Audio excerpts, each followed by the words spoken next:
자, 그러면 수업을 시작해 보도록 하겠습니다. 올해는 조금 친절하게 인스톨하는 거를 좀 한번 설명을 하려고 그래요. 그래서 보통은 비주얼 C 인스톨 하는 거를 제가 여러분들 오피스 인스톨 하는 거 배운 적 없죠? 그죠?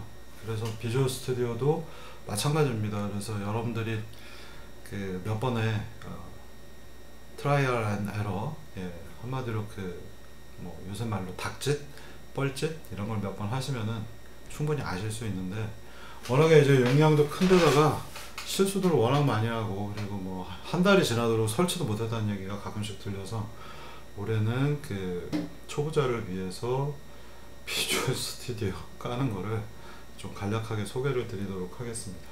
한심한 일입니다만, 저희가 하여간 최고로 제일 싫어하는 게 이런 개발 툴 설치나 이런 요령인데, 진짜 짧게만 얘기를 드리도록 하겠습니다. 자, 이 비주얼 스튜디오는 여러분들이 공짜로 받으실 수가 있어요. 그래서 이 비주얼 스튜디오는 뭐 2019, 뭐 지금 2020이 나왔는지 모르겠는데 2019가 지금 아마 가장 최근 거 아닌가 싶은데요. 여러분들 다운로드 받으실 수 있고요. 그 외에도 2013 정도는 쓸만합니다. 저희 개인적으로 2013은 좀 애용하는 툴 중에 하나인데, 2019, 뭐 2018 여기서부터 엄청나게 좀 무겁습니다. 그래서 사실 뭐 2013도 조금 무거운데, 그 전에 2008이라든가 2010번이 워낙에 좀 과도기적인 툴이기 때문에, 개인적으로 2008, 2010은 한번 설치하다가 옛날에 좀 써보고 몇 군데서 문제가 있어서 아예 지워버렸던 기억이 납니다. 그리고 속도도 느립니다.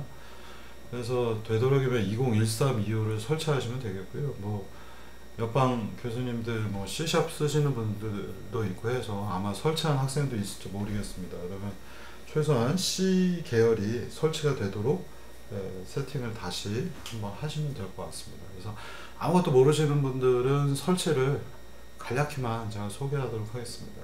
간략하다라는 게 뭐 설치하는 것 같고도 몇 주씩 하는데요. 별로 필요 없는 것 같습니다. 여러분들이 최소한의 가이드라인들 보시고서 설치하시면 될 것 같습니다. 자, 그래서 여러분들이 인터넷 들어가셔가지고, 그리고 뭐 네이버 이런 데 나오지도 않아요. 그래서 제발 네이버 좀 그만 쓰시고요. 영어로 찾아보시면 되겠습니다. 그래서 인스톨 비주얼 스튜디오 2019 하고 찾아보시면은 뭐 한국에 있으면 한국 마이크로소프트 사이트에 들어가서 이런 사이트가 지금 딱 나옵니다. 오늘 제가 확인해 봤더니 이렇게 나오더라고요. 비주얼 스튜디오 다운로드 눌러가지고 보시면은 3개의 버전이 있어요. 뭐 프로페셔널, 엔터프라이즈, 그리고 커뮤니티 이런 버전이 있고요. 그래서 나머지는 원래 사셔야 되는 겁니다. 그래서 비주얼 스튜디오 가격은 굉장히 비싸고요. 몇백 하던가? 요새 얼마더라? 돈 100만원 정도 한다고 보시면 될 것 같습니다. 그래서 여러분들은 커뮤니티 버전을 받으시면 프리로, 그러니까 이 프리 버전들은 항상 그렇지만 커머셜한 목적으로는 쓸 수 없게 되어 있어요. 근데 마지막에 가서 적당히 고쳐갖고 또 많이들 쓰거나 합니다. 그래서 어쨌든 사야 되는 건데, 여러분들 뭐 학생이니까 일종의 아카데미 버전으로 커뮤니티 버전 다운로드 받으시면 되겠고요. 그래서 커뮤니티 버전을 클릭해서 다운로드 하시면은 무언가 vs 커뮤니티 xxx 뭔가 개발 빌드 번호에 따라서 번호가 매번 바뀔 겁니다. .exe라는 파일 받으실 수 있고, 다 받으시면 사이즈도 되게 작아요. 요거 자체는 뭐 한 100K, 200K, 그래서 금방 받으실 거고 클릭해서 설치하시면 되겠습니다. 자, 그러면 여러분들이 이제부터 이 설치 과정에서 조심하셔야 되는 거는, 제가 잔소리를 하나 하자면은 개발 환경은 무조건 영어 버전을 설치해야 됩니다. 영어 버전을 설치하는 이유는 뭐냐면은, 국내 사이트에서 여러분들이 뭔가 버그라든가 뭐 각종 오류 메시지들이 등장했을 때 그걸 찾아보시면요, 뭐 친절하게 네이버 같은 데서도 뭐가 조금 나오기는 합니다만, 아마 점점점 뭔가 여러분들이 프로그래밍 작업을 하면 할수록 쓸모가 없다는 걸 금방 느끼실 거예요. 대부분은 해외 사이트에서 찾아보셔야 되겠고요.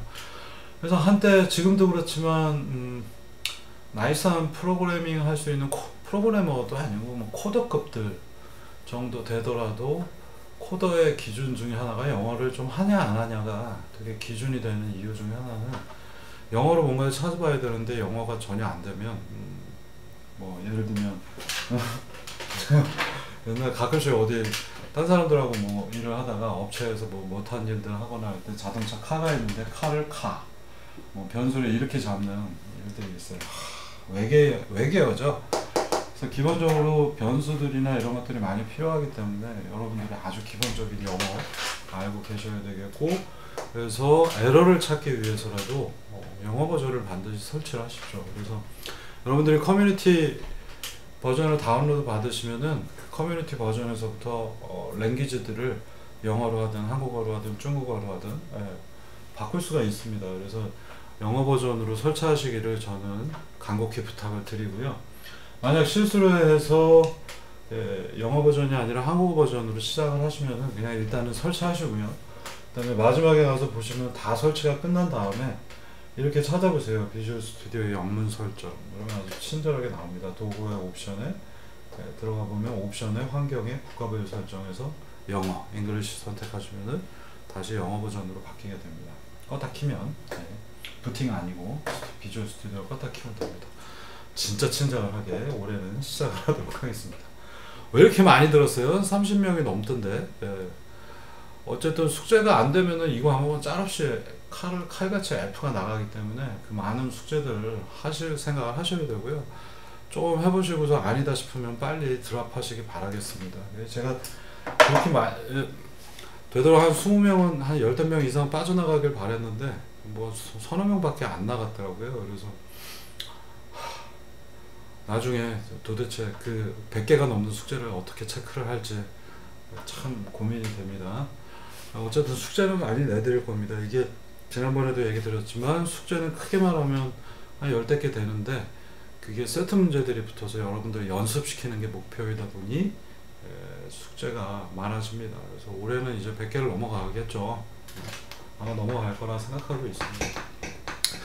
자, 이 VS 커뮤니티를 실행하고 나면요, 뭐 언어 세팅 이런 거 하시고 나면은 이제 이건 도대체 뭐지? 뭘 설치해야 되지? 라고 하는 황당한 페이지가 나와요. 그러면 다른 거 다 필요 없고요. C# 같은 게 필요하시거나 파이썬이 필요하신 분은 그 패널 대시보드 위에서 여러 가지 섹션들이 있는데 그 중에서 자기가 눌러서 설치하시면 되는데 이게 생각보다 용량이 많이 들어갑니다. 그래서 보통 비주얼 스튜디오가 약 한 4기가 6기가 정도가 설치가 되고 여러분들의 SSD는 항상 좁고 부족하기 때문에 최소한으로 설치하는 것들을 추천을 드리겠습니다. 그래서 아무거나 절대 누르지 마시고요. 공간 부족해서 안 깔립니다. 그리고 공간 부족해서 나중에 쓰지도 않는 툴들 이런 것도 잔뜩 깔아놓고서 뭐 애저 같은 것들 뭐 쓰지도 않을 건데 절대 설치하지 마시고요. 여러분들이 비주얼 스튜디오 관련해서 제가 좀 잔소리를 하자면은 여러분들이 여기에서 이번 학기 내내 그리고 앞으로도 10년 이상 여러분들이 뭔가 비주얼 스튜디오를 가지고 뭔가를 한다 하더라도요, 어지간해서는 비주얼 스튜디오 6.0 무려 20년 전에 20년도 더 됐구나. 4.5 다음에 나왔으니까 98년 99년 그때쯤 나왔던 비주얼 스튜디오 6.0을 가지고도 사실 거의 문제가 없을 겁니다. 저도 그 주력 툴이 6.0으로 되어 있고 그 다음에 플랫폼 SDK라든가 멀티터치를 해야 된다거나 또는 뭔가 인코딩 관련된 걸 건드려야 돼서 플랫폼에 있는 함수를 불러올 때 그런 몇 가지, 그리고 뭐 보안 이슈에 관련된 거 오픈SSH 뭐 이런 것들을 건드릴 때 외에는 거의 대부분 6.0으로 작업하셔도 무방합니다. 물론 그 스트링 관련된 부분에 보안 이슈들이 남아있는데 여러분들이 그걸 건드려야 될 이유도 없을 것이고요. 저 같은 경우에 6.0에 이미 옛날에 보안 이슈들을 다 맞춰놨기 때문에 저는 6.0 가지고도 잘 쓰고 있습니다. 여러분들 그 고학년에서 쓰고 있는 그 시스템 전체가 다 6.0, 일부는 VS 2013으로 DLL 몇 개만 만들어져 있기 때문에 전혀 하등의 문제가 없습니다. 그래서 만약에 6.0을 설치하시면은 한 200메가 정도면 설치가 되는데 최근에 비주얼 스튜디오는 뭐 무지막지한 덩어리들 쓸데없는 무지막지한 기능들이 많이 투입이 되면서 기본 용량이 한 6기가 정도 된다고 생각하시면 되겠습니다. 그러다 보니 쓸데없는 거 설치하지 마시고요. 뭐 애저나 단넷 플랫폼 이딴 것들 솔직히 여러분들이 앞으로 쓸 일도 없고요. 어지간해서 뭐 C샵 쓰시려고 그러면 컴포넌트들 몇 개 필요하니까 설치하시겠지만 별로 의미 없습니다. 그리고 만약에 여기에서 C샵에 관심이 있는 분들은 제가 잔소리를 좀 한다면은 C샵은 C샵 컴포넌트를 만들 수 있을 때 쓰는 겁니다. 그래서 저 같은 경우엔 C로 컴포넌트를 만든 다음에 그걸 C샵에서 불러다가 학생들한테 나눠주기도 하고 그러는데요. 요새 학생들이 이제 C를 잘 못 쓰니까. 그러니까 이 껍데기 UI를 만드는데 최적화되어 있는 것들이 C샵입니다. 전시는 비주얼 베이직이고요. 얘네들이 그 컴포넌트라고 불리는, 여기서의 컴포넌트는 고유명사 같은 겁니다. 그래서 COM 플러스라고 불리는 COM 계열들, 통신하는 모듈들인데 이 녀석들을 소스코드는 고칠 수 없고 컴포넌트를 싸가지고 있고 바깥에서 얘를 인터페이싱해서 불러다 쓰는 거, 똑같은 식으로 쓰고 있는 OS가 이제 여러분들 다 알고 계시는 아이폰 계열이죠. 그래서 맥 OS 전체에서 맨 밑바닥들은 C로 카본으로 작업되어 있고 코코아로 작업되어 있지만 코코아 카본으로, 위에는 전부 다 이걸 쌓아가지고 밑에는 코코아로 카본으로 되어 있고 코코아부터 시작해서 NS 개체들로 쌓아가지고 불러다 쓴 오브젝티브 C나 비주얼 베이직이나 C샵이나 이런 것들로 만들어져 있는 겁니다. 그래서 C샵을 쓰시는 건 좋은데 C샵이 쉬울 수도 있고요. UI 만드는 데는 좀 편할 수도 있지만 C샵에 많은 컴포넌트가 있어요. 이 얘기는 무려 20년이 넘게 항상 하는 얘기인데요. 예전에도 이런 컴포넌트를 불러다 쓰는 쉬운 랭귀지들이 많이 있었습니다. 델파이도 그 사례 중에 하나이고요. 델파이 하시는 분하고 맨날 싸웠는데 결국 델파이는 요새 사라졌죠. 그러니까 컴포넌트를 C로 만들 수 있으면 그때서야 컴포넌트들을 내가 만들어 놓고 위에서 하나 두세 개 몇 가지만 불러다가 빠르게 UI 만드는 생산성이라고 요새 부르죠. 이런 용도로 쓸 때나 C샵이 의미가 있는 겁니다. 그래서 국내에서 C샵이 잘 안 퍼지는 이유 중에 하나도 C샵 컴포넌트를 만들 수 있는 사람들이 결국 C 프로그래머이기 때문에 C 프로그래머가 만들어주지 않으면 이상한 기능이 필요할 때 C샵에서는 할 수 있는 기능이 없습니다. 그래서 C샵의 초보적인 약간 목표 또는 DB 이런 목적으로 데이터베이스 쪽에 쓰는 것 중에 하나입니다. 그래서 뭐 설치하고 싶으신 분은 설치하시고요.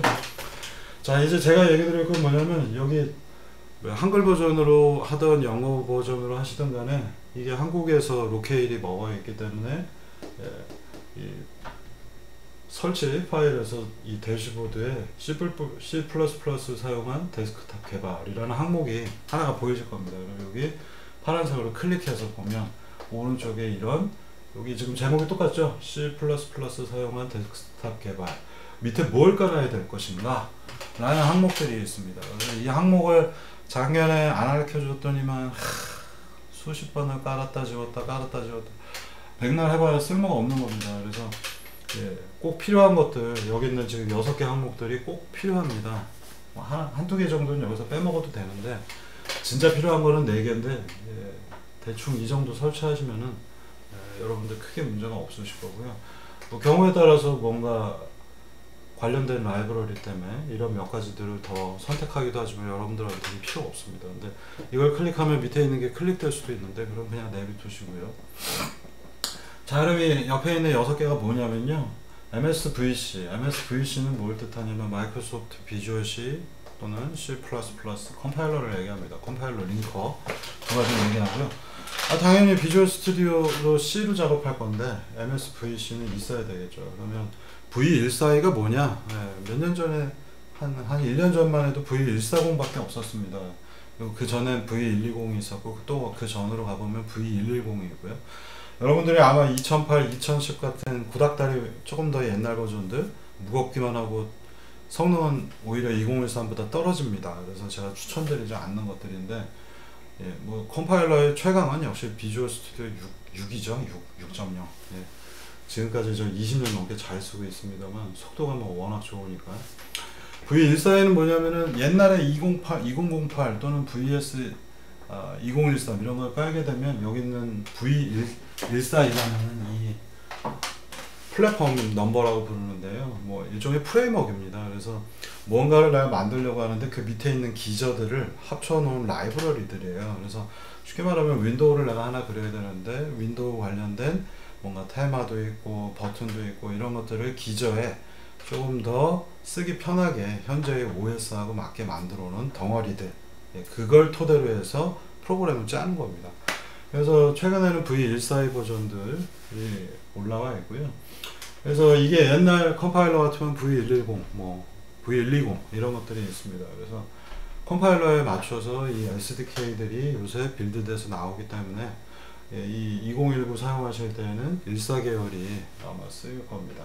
쉽게 말하면 그래서 버전은 사실 VS 2019 2019년이라고 부르지만 실제로 버전은 아까 제가 비주얼 스튜디오 6.0을 제가 주로 쓴다고 그랬잖아요. 최근 버전이 비주얼 C 14.0인 겁니다. 근데 이거를 번호를 100단위로 올려가지고 이렇게 만들었어요.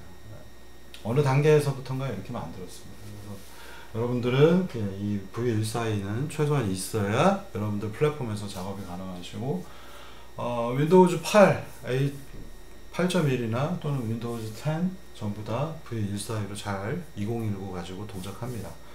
그래서 이 V142하고 관련된 여러 가지들은 뭘 뜻하냐면요. 여러분들 가끔 뭔가 인터넷에서 프로그램 다운로드 받았는데 MFC 어쩌고 저쩌고 14 뭐 DLL이 없다 이렇게 나오면 그걸 다운로드 받으시면 되고요. V142 플랫폼에서는 그 DLL들이 필요로 하게 되는 겁니다. 그리고 여러분들 이미 OS에서는 14계열들은 거의 대부분 DLL들은 다 설치가 되어 있는데 그거는 실행용이고요. 우리는 이제 개발 툴이기 때문에 이걸 디버깅 환경이 필요하니까 이 뒤에 뭐 MFC, 뭐 MF, MS, VCRT, V10 뭐 이런 계열의 번호에 뒤에 D라는 게 붙어 있는 DLL이 있습니다. 그래서 이 D가 붙어 있으면 디버깅용인 거예요. 그래서 그것들을 설치하기 위해서 이것들이 필요하고요. 친절하다 진짜. 작년하고는 비교가 안 되네. V142는 일종의 윈도우즈에서 쓰는 용어로는 플랫폼 버전이라고 합니다. 보통 플랫폼은 OS 플랫폼이라는 용어를 쓰죠. 요새 플랫폼 하면은 오늘도 저희 대구를 갔다 왔는데 기차역이 플랫폼이라고 부르죠. 근데 이 플랫폼들은 OS도 플랫폼이라고 불러요. 그러니까 그 플랫폼들 위에서 뭔가가 왔다 갔다 하는 거죠. 그래서 플랫폼이 있어야 그걸 토대로 해서 그 위에서 뭐가 왔다 갔다 하는데 플랫폼보다 조금 더 작은 의미로 쓰일 때에는 플랫폼 위에 프레임워크들이라는 표현도 씁니다. 그래서 여러 가지 프레임워크들, 뭐 예를 들면 여러분들이 뭐 오픈CV 이런 것들은 하나의 프레임워크입니다. 그래서 플랫폼급은 아니지만 프레임워크들이 있어서 그 프레임워크들에 있는 여러 가지 기능들을 이용해서 내가 다른 걸 만들 때 이런 의미들로 쓰이는 거예요. 그래서 플랫폼이 밑에 있고 프레임워크 위에 있는데 사실 이건 뭐 OS하고 관련이 있으니까 번호를 플랫폼이라고 했지만 거의 프레임워크에 가깝다고 보시면 되겠습니다. 그럼 뭐 구구절절히 이런 것들은 별로 중요하지 않아요. 여러분들이 프로그램 뭐 짜봐야 여태까지 몇 줄이나 짰겠어요. 그래서 여러분들이 지금부터 배워야 되는 것들은 뭔가 좀 큰 프로그램을 짤 때 기술들을 좀 배울 것이고요. 이런 것들도 그냥 상식 레벨에서 알아두시면 좋습니다. 뭐 현대 OS론 이런 것들 찾아보시면은 설명 잘 나와 있습니다.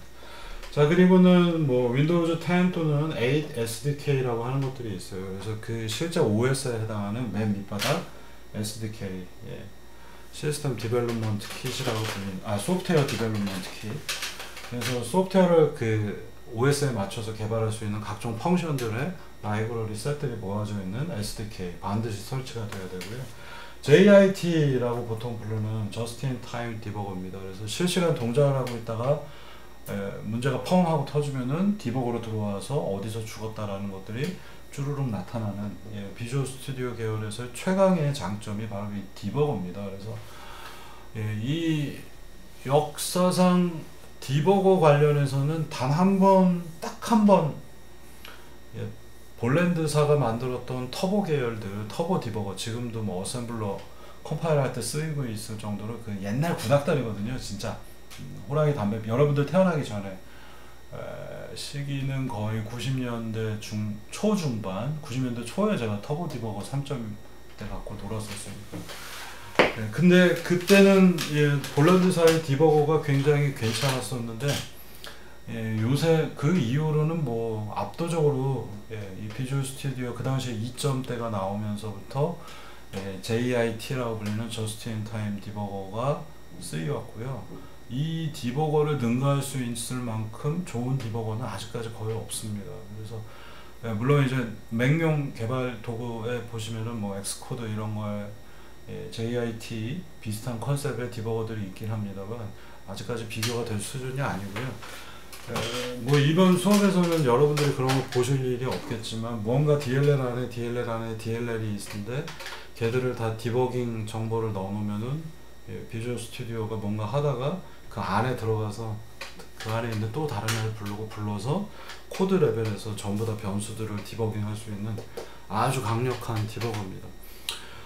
요새 이 2000년대 에디션에 들어서면서부터 MS 계열의 디버거들이 성능이 좀 많이 떨어지긴 했습니다만 그래도 여전히 디버거 관련해서는 OS를 개발하고 있는 이 MS사의 디버거 계열들을 능가할 수 있는 것들은 없어요. 그래서 아주 강력한 디버거이기 때문에 여러분들이 프로그램 짜실 때 이 디버깅 과정을 제가 또 나중에 얘기 드릴 거고요. 그래서 디버거는 처음부터 여러분들이 써 보려고 하면은 잘 못 써요.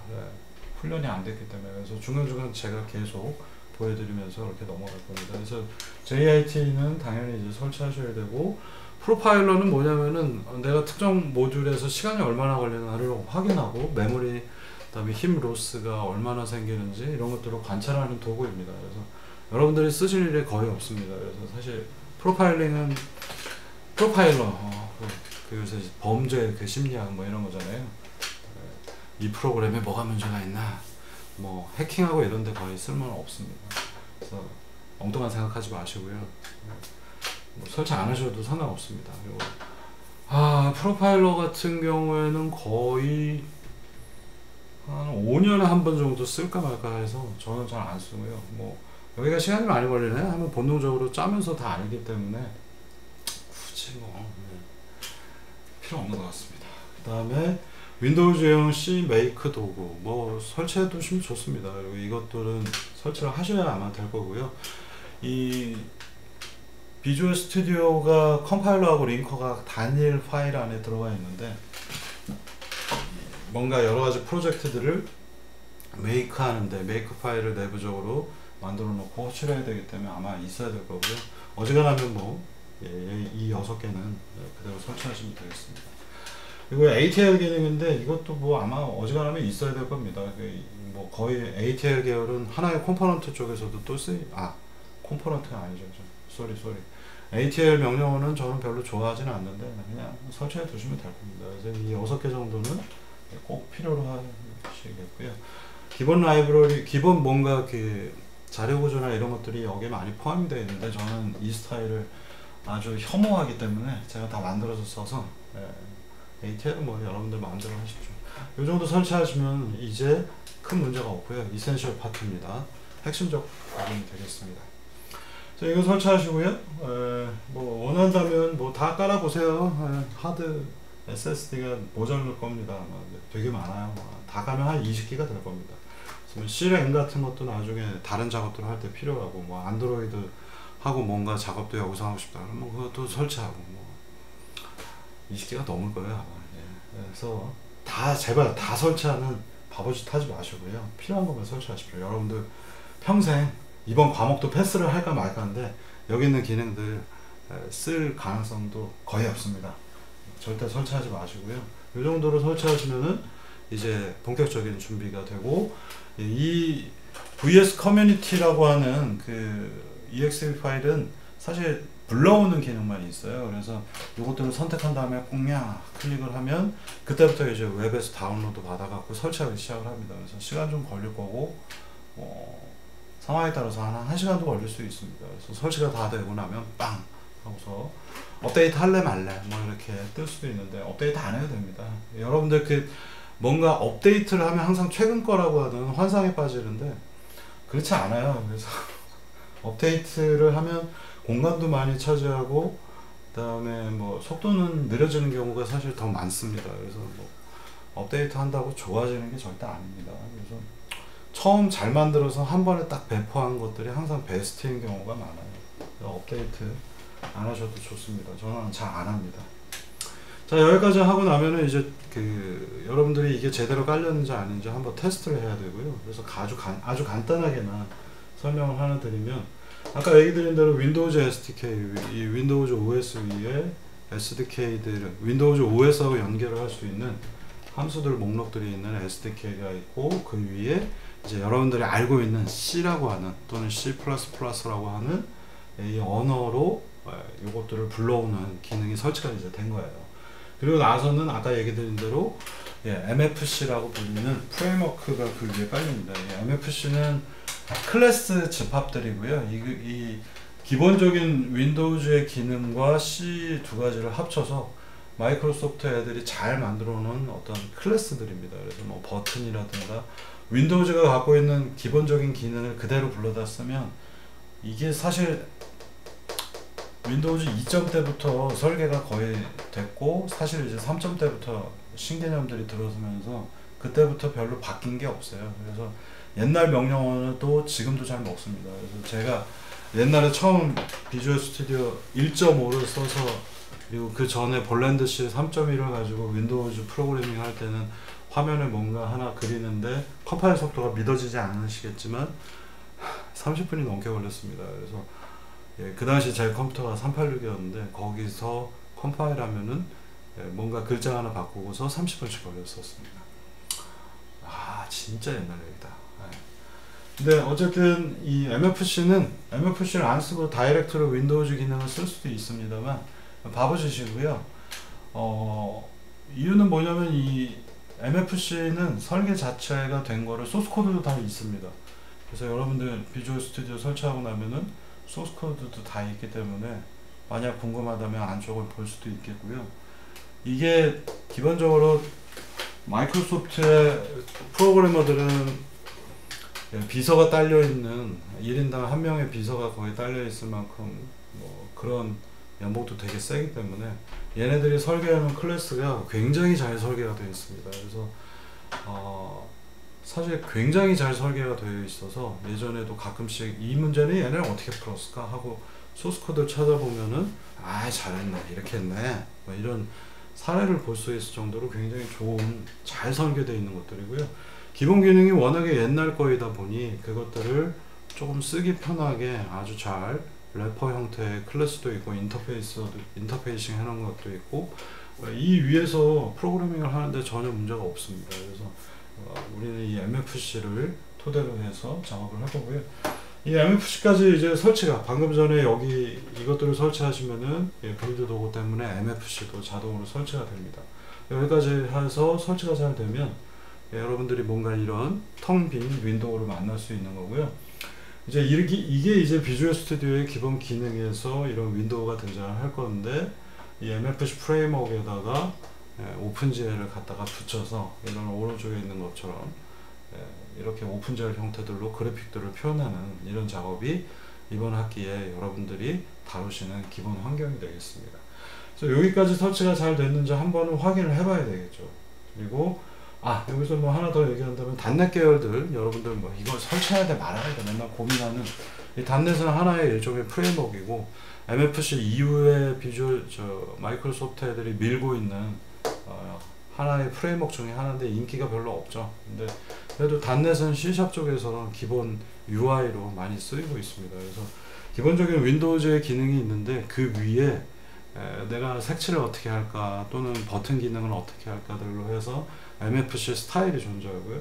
MFC에서 파생된 게 오피스라든가 뭐 여러 가지 좀 달라 보이는, 일반적인 윈도우하고 좀 달라 보이는 기능이 있죠. 뭐 좀 색깔 보면 플랫하게 되어 있는 것도 그렇고 전부 다 여기서 파생됐고요. 최근에는 이제 단넷을 가지고 단넷으로 뭔가 단넷 프레임워크로 뭔가를 만들면은 단넷 스타일로 뭔가 윈도우가 만들어지죠. 그래서 이것들도 하나의 프레임워크입니다. 그래서 단넷은 이제 C# 쪽에서도 많이 쓰고, MFC는 .NET에서도 불러다가 쓸 수도 있습니다.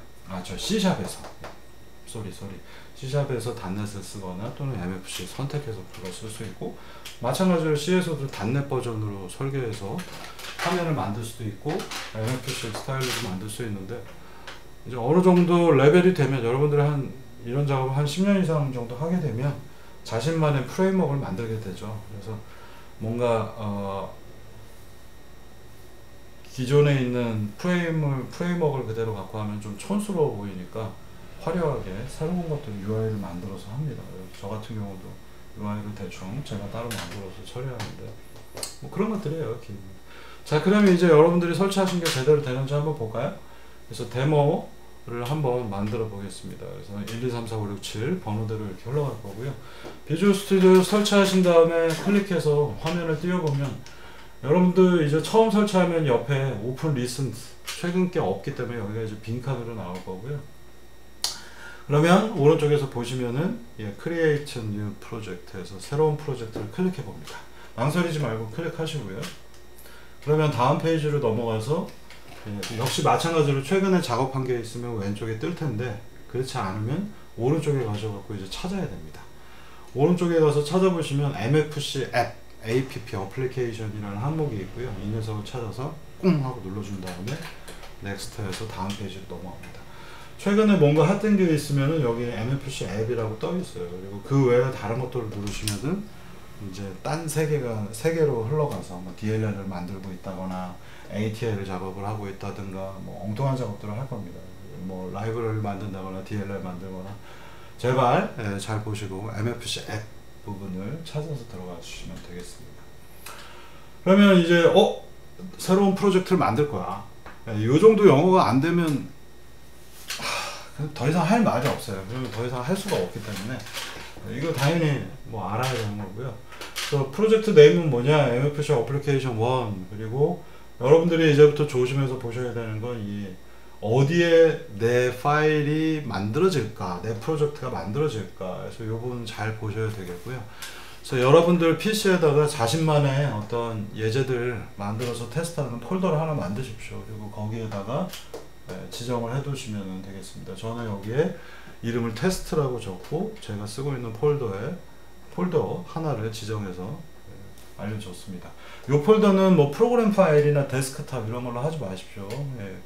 뭐 데스크탑은 그래도 괜찮은데, 바탕화면은 괜찮은데, 뭐 프로그램 파일이라든가 접근 불가능한 데를 찍어 놓으면은 프로젝트 생성이 잘 안 될 수 있습니다.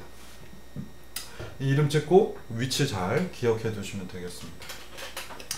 자, 그리고 나면은 이제 다음 페이지로 MFC 어플리케이션, MFC 앱 스타일을 정하라고 나옵니다. 그래서 싱글 다큐멘트 결정하시고요. 싱글이 있고 멀티가 있는데, 또는 뭐 아예 없는 경우도 있는데, 뭐 일반적으로 싱글 많이 씁니다. 그래서 싱글은 뭐냐면 한 껍데기 안에 한 윈도우만 있는 거고요. 한 껍데기 안에 여러 개의 윈도우가 있는 거예요. 예를 들면 에디터들, 워드 이런 것들이 거기에 해당하겠죠. 그래서 여러분들 보시면 파워포인트는 하나의 껍데기 안에 하나의 빈 공간들만 있잖아요. 근데 워드 같은 경우에는 하나의 껍데기 안에 워드를 여러 개를 띄울 수 있죠. 워드 에디터들이. 그때는 멀티를 선택합니다. 근데 그게 필요가 없으니까. 그리고 멀티는 여러분들 뭐 지금 배우지도 않았고 쓰기도 어려우니까 그냥 무조건 다 싱글로 하시면 됩니다. 그리고 나서는 프로젝트 스타일 보시면 뭐 여러 가지 있어요. 뭐 비주얼 스튜디오 스타일, 뭐 어쩌고 저쩌고. 그냥 MFC 스탠다드 하시면 되겠습니다. 왜냐면은 여러분들 PC가 좀 느릴 수 있는데, 여기에 뭐 오피스 타입이라든가 하면 오피스 같이 나옵니다. 근데 한번 재미로 나중에 해보세요. 근데 컴파일 하느라고 시간만 많이 걸리지 여러분들이 거기 있는 기능 쓸 게 아니기 때문에 그냥 MFC 스탠다드 고르시고 쿵쿵쿵 해서 피니쉬 하고 눌러 보시면은 그러면 이제 이런 화면이 뻥 하고 뜹니다. 이게 이제 비주얼 스튜디오가 되겠고요. 왼편에 보시면 제가 아까 이름을 테스트라고 했고, 이 안에 자동으로 파일들이 만들어져 있습니다. 그래서 이 파일들이 이미 잘 세팅이 돼서 만들어져 있기 때문에 여러분들은 이 화면에서 F5를 누르면 디버깅 시작 모드에 해당하고요. 컨트롤 F5는 그냥 실행하는 겁니다. 그래서 그냥 F5 누르시면 그냥 실행돼서 잘 나올 겁니다. 따로 뭔가 디버깅 세팅을 안 했기 때문에. 그래서 여러분들 그 F5 제 경우에는 키보드에 F5라든가 컨트롤 이런 파트가 키보드가 다 달아 있는데 많이 쓰이기 때문에 그렇죠. 자, F5 위치 단축키로 하시면 되겠고, 단축키 대신에 나는 뭔가 메뉴를 찍어서 하겠다, 이 중에서 찾아서 하시면 됩니다. 뭐 알아서 찾으세요. 저 안 가르쳐 드리고요. 프로그램 개발은 항상 그렇지만 뭔가 프로그램을 뭔가 짠다 뭐 이런 일들은 비슷한 작업을 계속 반복해서 합니다. 근데 F5 누르면 되는데 그걸 여기에 뭔가 메뉴를 찾아서 거기를 클릭하고 하면 시간이 더 많이 걸리죠. 뭔가 프로그램 하나를 개발할 때 굉장히 많은 횟수의 컴파일 링킹 그런 작업들을 합니다. 뭐 몇백만 번이 넘는 경우도 되게 많고요. 그러다 보면은 되게 짧은 몇 가지 스텝들이 속도에 되게 영향을 줍니다. 그래서 단축키 쓰시는 거 강력하게 추천드리고요. 여러분들이 단축키 안 쓸 거면 프로그램 짜지 마십시오. 그래서 저는 메뉴는 따로 안 가르쳐 드리고 계속 단축키 위주로 알려드립니다. 그래서 F5번 누릅니다. 그럼 뭔가 바바바바바 하면서 이 밑에 아웃풋이라고 되어 있잖아요. 여기서 뭐가 컴파일이 되고 있다 어쩌고저쩌고 하고, 컴파일이 끝나고 나면 링킹 작업으로 넘어가서 컴파일된 오브젝트들을 서로 붙입니다. 그래서 최종적으로 EXE가 만들어지면 뻥 하고 이런 파일이 나타납니다. 아까 우리가 프로젝트 네임 이 부분에 있었죠. 요 이름 여기에다 쳐놓은 대로 이 부분에 이름이 나타나게 됩니다. 그래서 지금 이렇게 빈 하얀 화면에 촌스러운 윈도우 하나가 띵 나타나면 여러분들 컴파일러 세팅이 완료가 된 겁니다. 자, 그 다음에 이제 사실은 되게 중요한 건데 잘들 간과하는 거라서 작년에도 많이 얘기를 했는데, 이게 생각보다 옛날 버전들은 안 그런데 2000년대 에디션으로 들어서면서 비주얼 스튜디오가 컴파일하게 되면 굉장히 많은 대용량 파일을 만들어냅니다. 다 쓰레기입니다. 그러니까 컴파일만 잘 되면은 결과물 다 잘 되면, 예를 들어서 제가 하나씩 설명을 드릴게요. 여러분들의 SSD가 작기 때문에 공간을 좀 아껴서 써야 되겠죠. 그래서 자, 잘 생각해 보시면 아까 여러분들 하드 드라이브 또는 SSD에다가 프로젝트를 만들었어요. 그러면 자동으로 뭔가 파일이 생기잖아요. 파일이 만들어지면 지금 보시는 것처럼 이런 폴더가 생깁니다. 여기까지 이 폴더들 만들어져서 C++, C++, .h, 헤더 파일 이런 것들만 있을 때는 공간이 되게 작아요. 여러분들 거의 한 100K, 200K 밖에 안 될 겁니다. 근데 얘를 아까 앞서서 얘기 드린 것처럼 F5를 딱 누르면 그 순간부터 얘가 버버버버 하면서 뭔가를 만들어서 무언가 내부에서 처리하기 좋도록 대용량 파일 하나를 만듭니다. 사이즈가 한 100메가 이상씩이 되겠고요. 그게 만들어진 다음에 그걸 다시 이제 그게 만들어지면 각종 클래스 간의 관계, 변수 간의 관계 이런 것들을 처리하는 데이터 파일이 만들어진 거고요. 그리고 나서 이제 실제 컴파일을 해서 오브젝트 파일들이 생깁니다. 여기 보시는 것처럼 링킹이 되면 test.exe를 최종적으로 만듭니다. 그래서 내가 다 테스트해서 보니까 잘 돼요. 그러면 굳이 이거를 덩어리 큰 파일을 100메가 이상을 여러분들 하드에 남겨놓을 필요가 없죠. 소스 코드 있고 언제든 F5번 누르면은 원하는 파일이 생길 거 아니에요. 그래서 나머지 쓸데없는 파일을 지웁니다. 자, 여기 보시면은 디버그라고 하는 폴더가 새로 생기고요. 컴파일을 하게 되면. 그 다음에 여러분들이 그 숨긴 파일 보기 기능을 꼭 켜두셔야 됩니다. 그거는 인터넷 익스플로러 탐색기 들어가서 보시면은 숨긴 파일 보기 기능이 있어요. 그래서 그걸 켜두시면은 일반적으로 안 보이게 숨겨놨거든요. .vs라는 게 있어요. 이게 이제 2019부터 생겼나? 뭐 그런데 이 안에 얼마만큼 이 다 두 개 .vs하고 디버그는 삭제해 버리셔도 상관없습니다. 삭제한 다음에 내가 얘를 다시 컴파일을 해요. 그러면 .vs하고 디버그가 생기는 겁니다. 얘들은 임시 파일 같은 존재들이에요. 컴파일 속도를 빠르게 하기 위해서. 얘들이 만들어져야 컴파일이 좀 더 빠르게 됩니다. 그래서 내가 계속 개발 중에 있으면은 이걸 지우지 않고 있는데 다 끝났어요. 숙제가 끝났어요. 그러면 얘네들은 다 지우고 디버그 안에 있는 exe 파일만 하나 남겨놨다가 그냥 이것만 띡 하고 클릭해보면 동작을 하니까 보여주면 되겠죠. 그래서 이 하나의 사례로서 아무것도 하지 않았는데 소스 코드는 한 100K 정도밖에 안 되는데 모모.vs는 제가 재봤더니 72메가, 디버그는 68메가 나와요. 두 개 합쳐보면 와 140메가죠. 쓸데없이 하드 드라이브에 140메가를 잡아먹는 겁니다. 그래서 다 잘 되면은 요거 하나 정도는, 이 소스 코드는 당연히 남겨야 되고요. RES도 남겨놔야 돼요. 리소스 파일이라. 그리고는 요 파일 정도만 남겨놓고 나머지 다 싹 지워버립니다. 그러면 여러분들 하드 공간을 잘 살리실 수가 있어요.